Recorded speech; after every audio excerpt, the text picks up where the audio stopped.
From plain sailing at Duxford, the consolidated PBY-5A Catalina.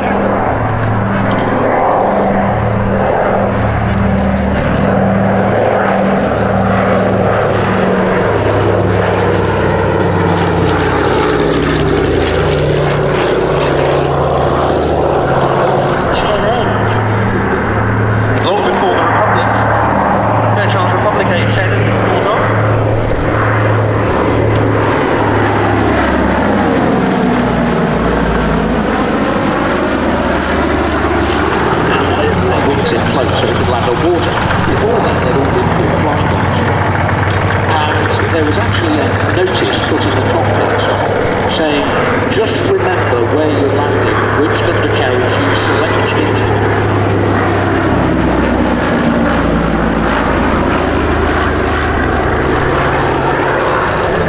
The US and Canada, so did the Naval Aircraft Factory, and there was production in the USSR as well.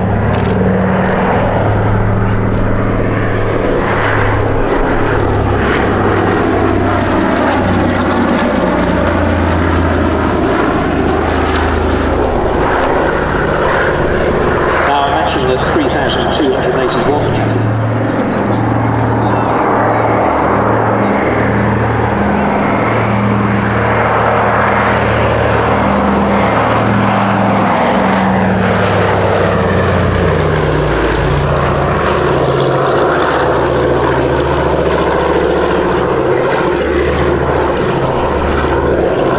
Catalina. There's the Catalina incident. Out himself on one of his passes, only one wheel was down. He's gone out to check it. I understand that. I offered him an airborne visual inspection if he needs it. Roger, copy. With the Grand Prefect being side-by-side configuration.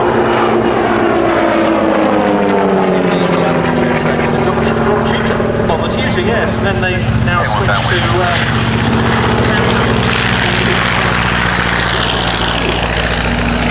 Now it's realised with the advent of the jet engine that it was no longer possible to go straight from a basic training aircraft onto a frontline aircraft because the quantum leap in speeds, in powers, in handling difficulties, in systems, in complexity, everything was just too much for the student to take. So they kept the ab initio trainers, aircraft like the Tiger Moth that was then replaced by the Chipmunk, and introduced an intermediate level of trainer, which included, during the Second World War, aircraft like the bomb port Balliol, and the pistol colleges here went on.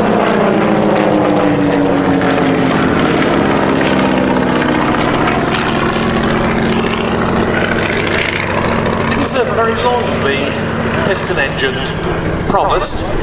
Just 8 years, introduced 1953, began to be retired in 61, though the last RAF examples, which were used for helping train air traffic controllers, weren't phased out until 1969.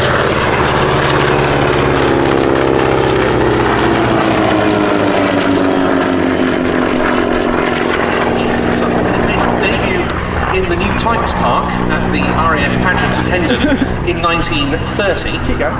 A small batch of them was ordered for service trials, and by late 1931, number 3 Flying Training School was flying those.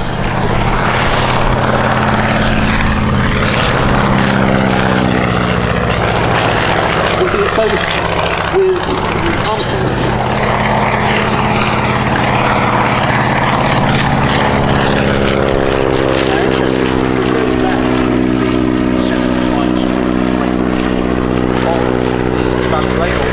What's your discretion? 250306. Willie Hackett flying the Provost for us today.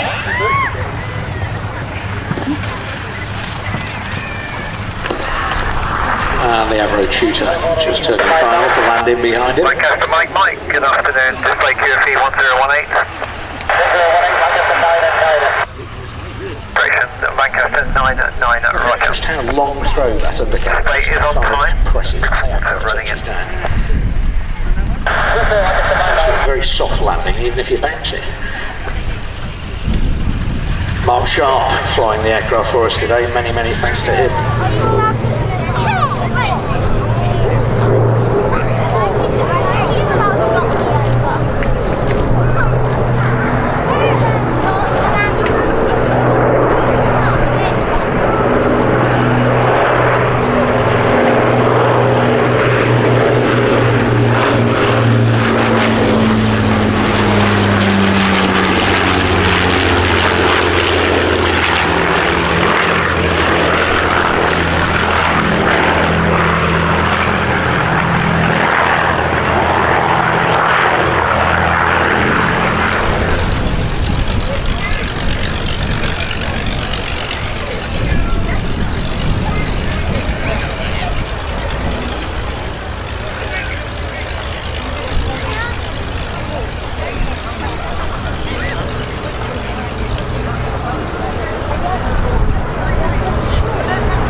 So much to BBMF for bringing the aircraft today for its first airshow appearance of 2022. Lancaster 99, thank you. Thanks for I'll be talking to you more about the Comet and the Mew Gull when they begin their display.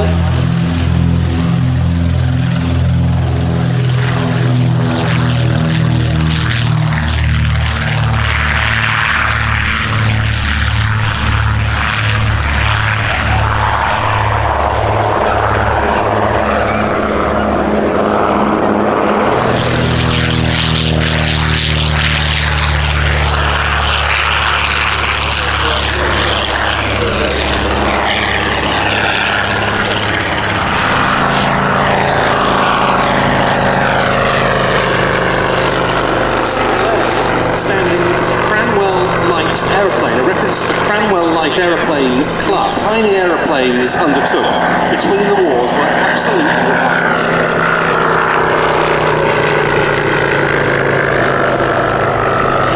Not flying last year under long-term maintenance, so lovely to see that back in the air. And the Seafire, of course, recently rebuilt and restored by Kennett Aviation. Now operating.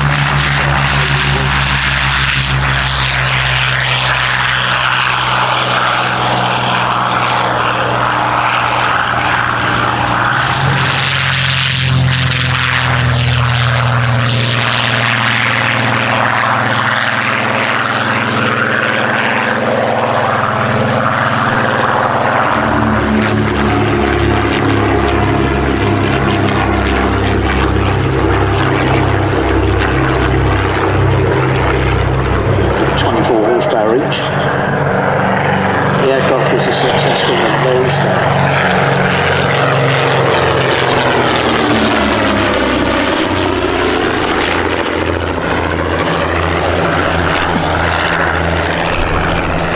Pretty long flight.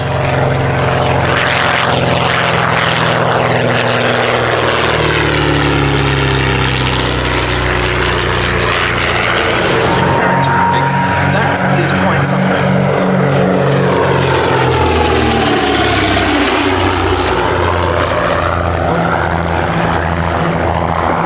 Never knew. Can you imagine him getting away with that today? he said, you can't see where you're going because the nose. George Ellis, yes it was, I do look at that. You can't see where you're going because of the nose. You can't see where you are because of the wind.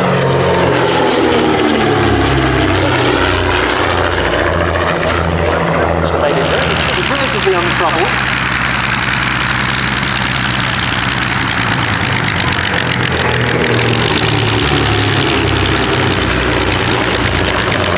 It was with the other two DH-88s suffering maladies. The pair Royal Dutch Airlines Vc2 that Tim mentioned, named Alpha Air attack. The only problem is, of course, once you've dealt with the intruder, you've got nowhere to land. So it's a question of either bail out or ditch and open the machines for the intruder.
Since the end of the 2015 season by the Seafire 17.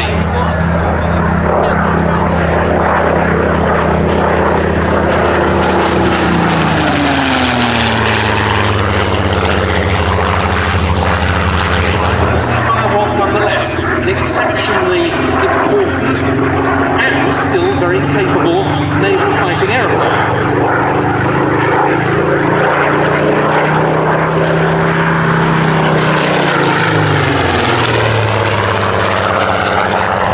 To address those problems with modified overhaul.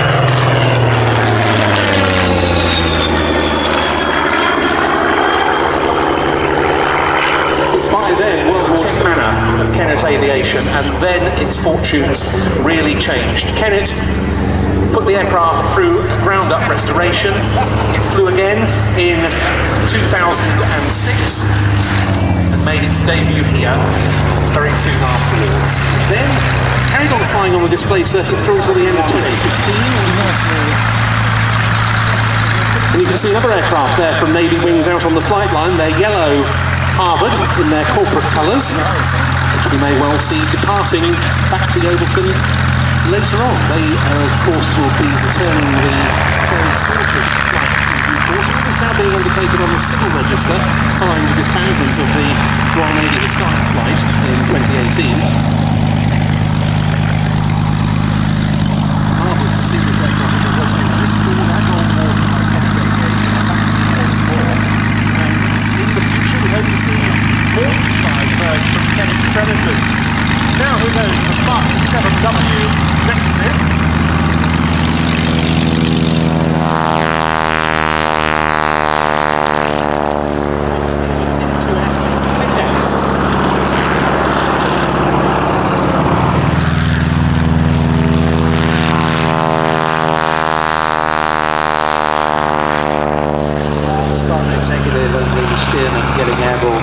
starting their display shortly, but just beforehand, departing the last flight.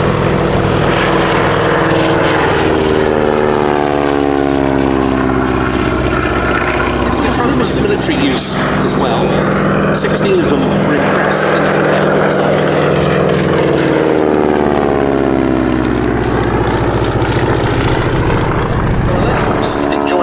Photographic Reconnaissance Unit at Heston in Middlesex from 1940, but not for long because it met with a mishap in January 1941 and was struck off.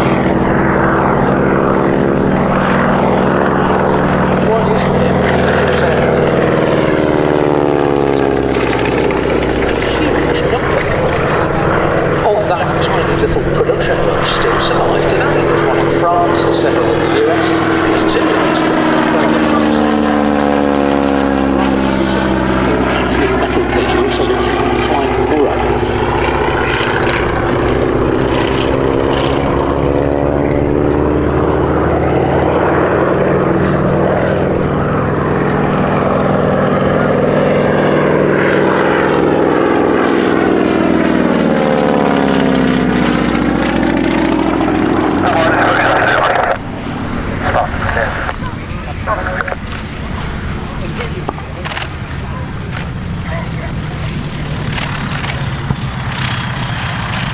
Very old friend of Shuttleworth's just touching down now, John Beattie.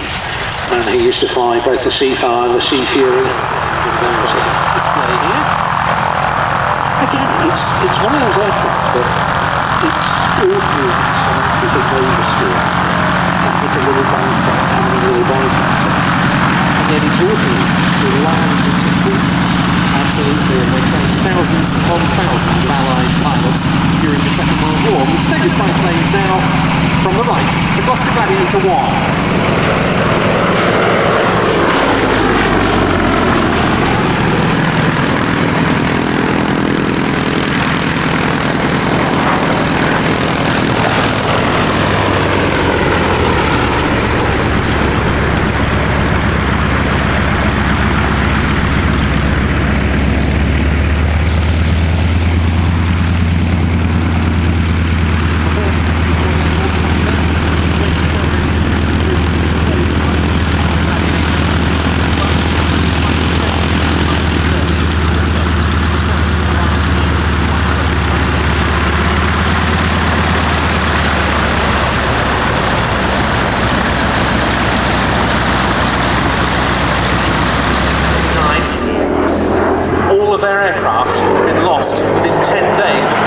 Germans in May 5,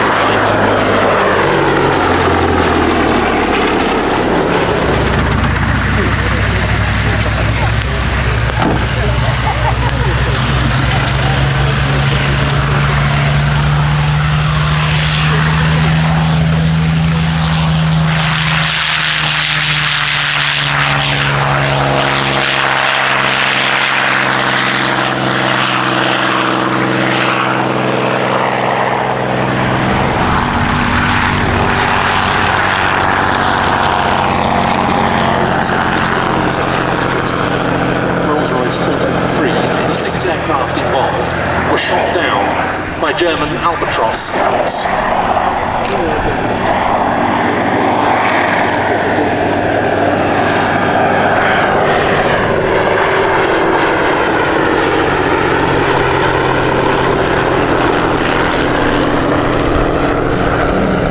That was when this aircraft type's fortunes changed.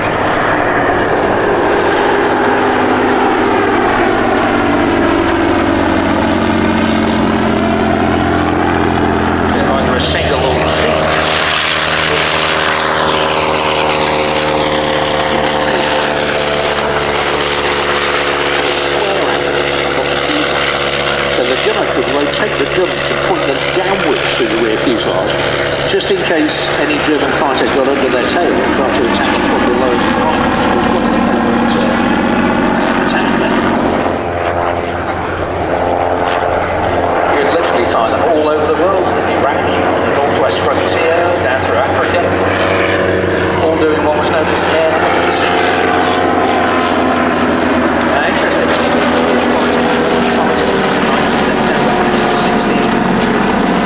Next to it,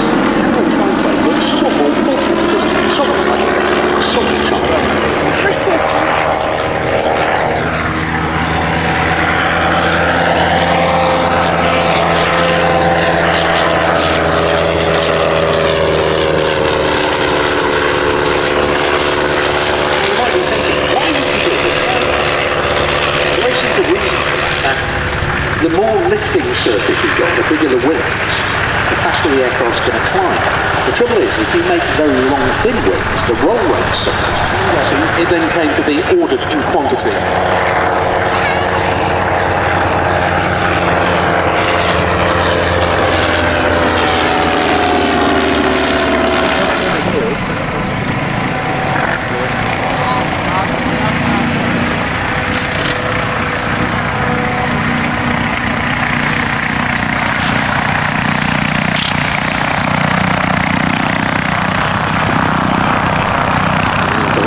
Here the quite distinctive noise of a rotary engine, the blip switch, actually turns the ignition on and off to give you a sort of rudimentary figure.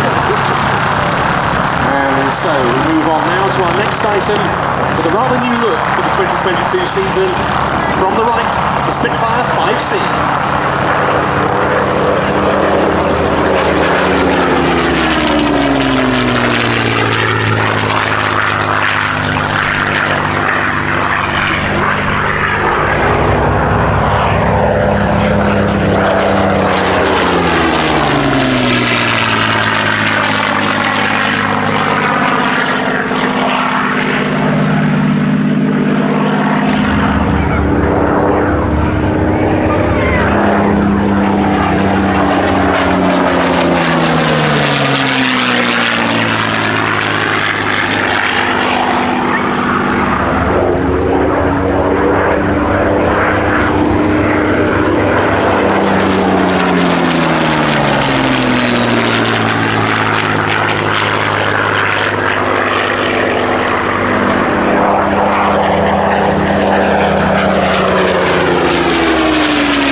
American training aircraft of the Second World War.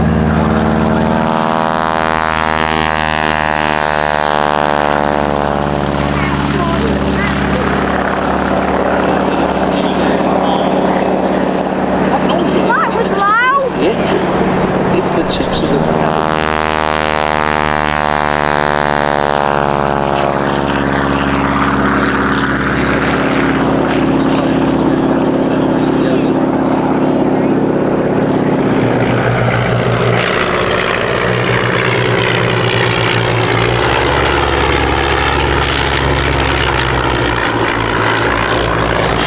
To dominate RAF training, and just under 1,300 Majesties were built.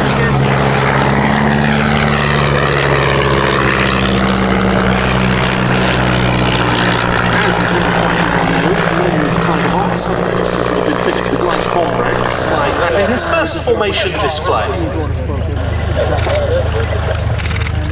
Bravo to Dave, more often the glider touch is Currently being overhauled in the UK, so all 5 flyable, potentially flyable Majesties are now all on these shores, temporarily at least.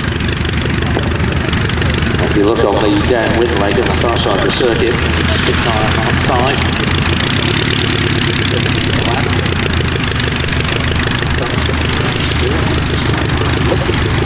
It is nice to see.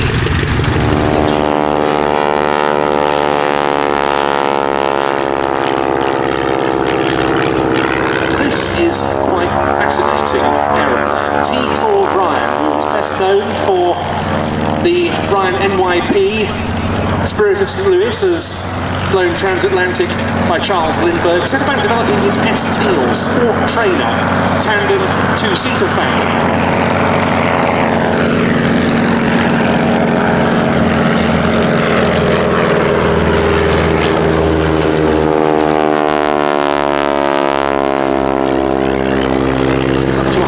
Horsepower Monasco, as in this one.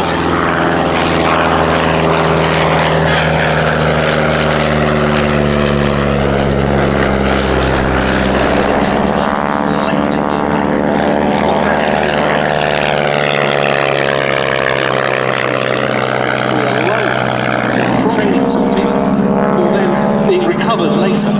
Nevertheless, there are reports of some of the pilots falling victim to Japanese fighters.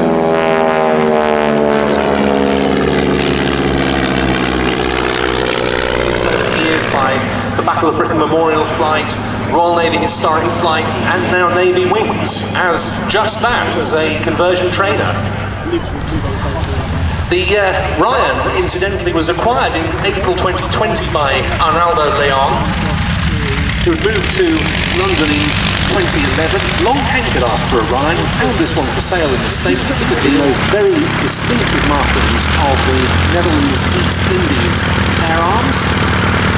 And Scott Butler was at the controls today, and it was once again John Beattie in the Mark III King's Aviation. Just to put it into perspective, 15,495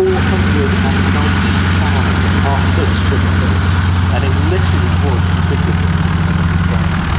Not just during the Second World War, but as Ben was saying, right up into the 90s.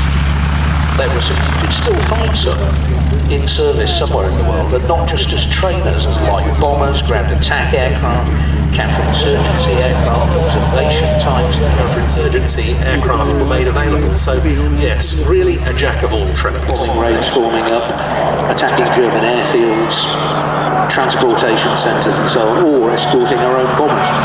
So very much the long-range escort fighter these days.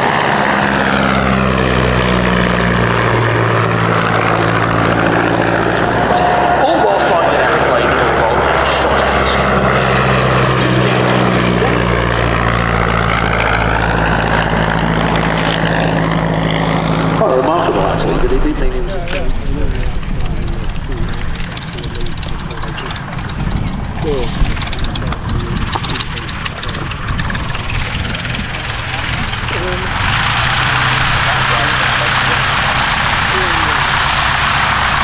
We were flying the Sea Hurricane earlier. found him to be a man of many talents, flying the Seafire first today, Seafire first today, John Hull, many thanks to you earlier as a plank with a deck chair attached, and you can see now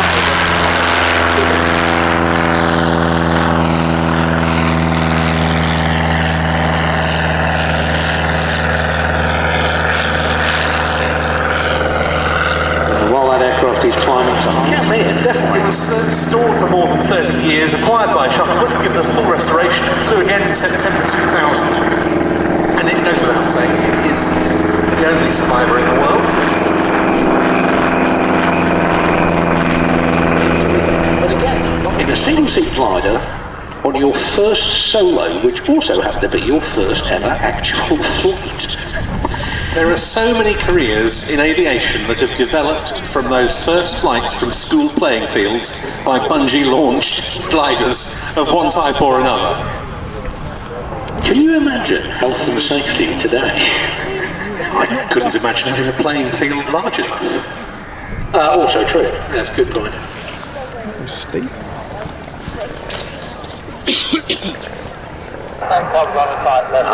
Beautifully done.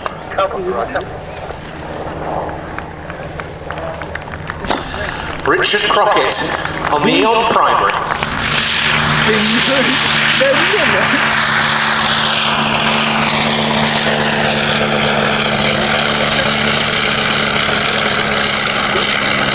One of the most versatile. Now, if you look at a Würzburg trace, Würzburg was the German air defence radar. If you look at a Würzburg trace of, say, a Lancaster or a Havilland,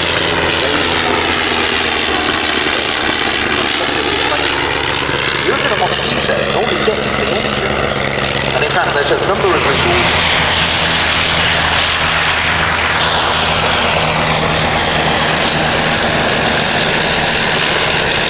Well, this 504, as I said, flies today with a Leron rotary engine. It was for some years re-engined as a 504N model with an Armstrong 60.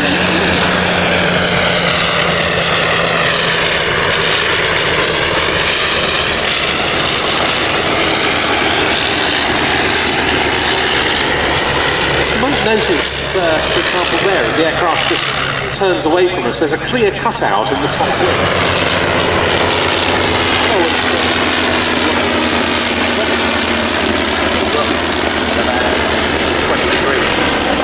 It was with the Royal Naval Air Service that the Pup, which was a nickname, incidentally, initially conferred on the aircraft because it looked like a smaller version of Sopwith's 1.5 Strutter. It became known as the 1.5 Strutter's Pup, and the nickname stuck in the face of official distaste.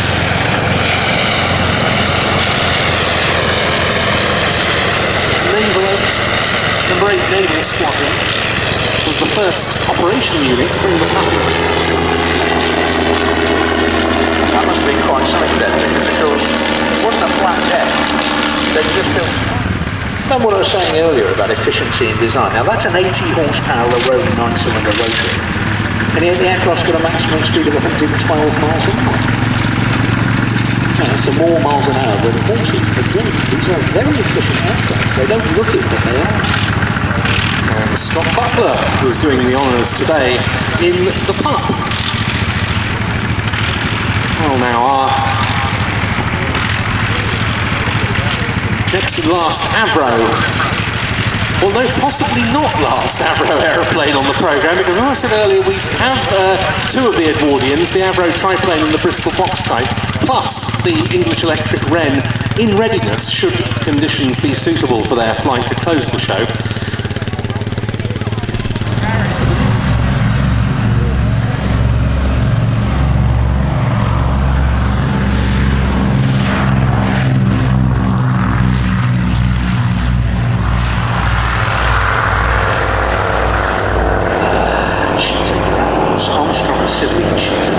Tutor 15s in this case, usually 420 horsepower each.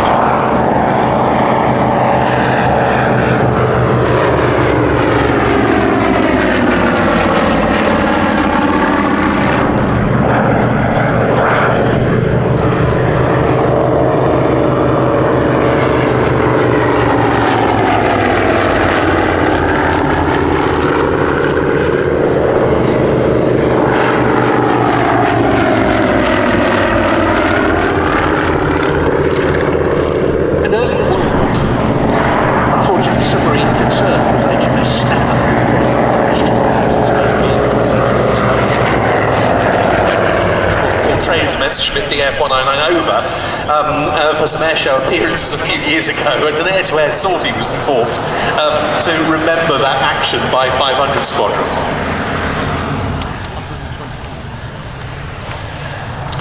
As Ben was saying, this aircraft fitted with a hydraulic undercarriage. The original version, you cranked it up and down with a big wheel with a handle on it on the side of the cockpit. You also had to stop wearing your ties due to a famous incident where the tie got caught and he was cranking away to get the undercarriage down. And as the undercarriage was coming up, his head was going down.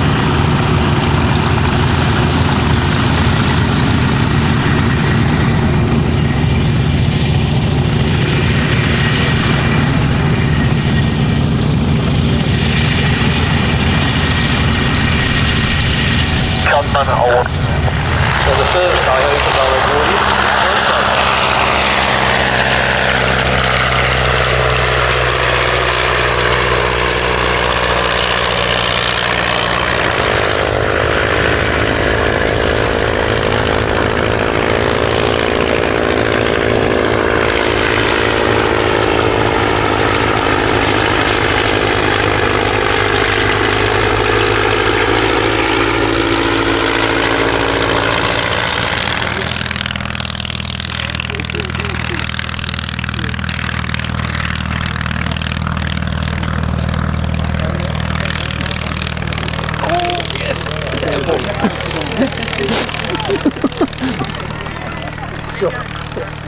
It's up to 2,000 feet.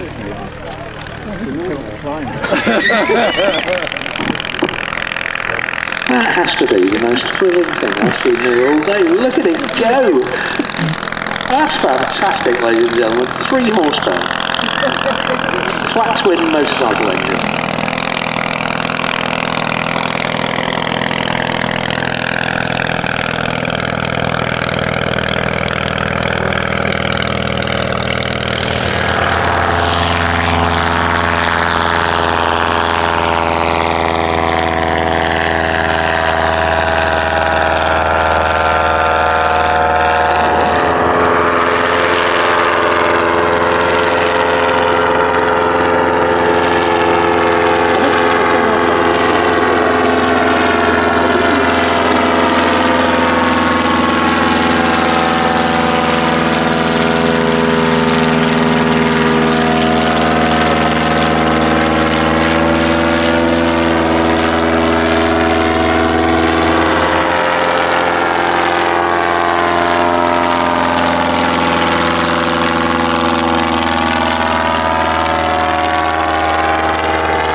Also notable was that Boxkites were sold to many different countries.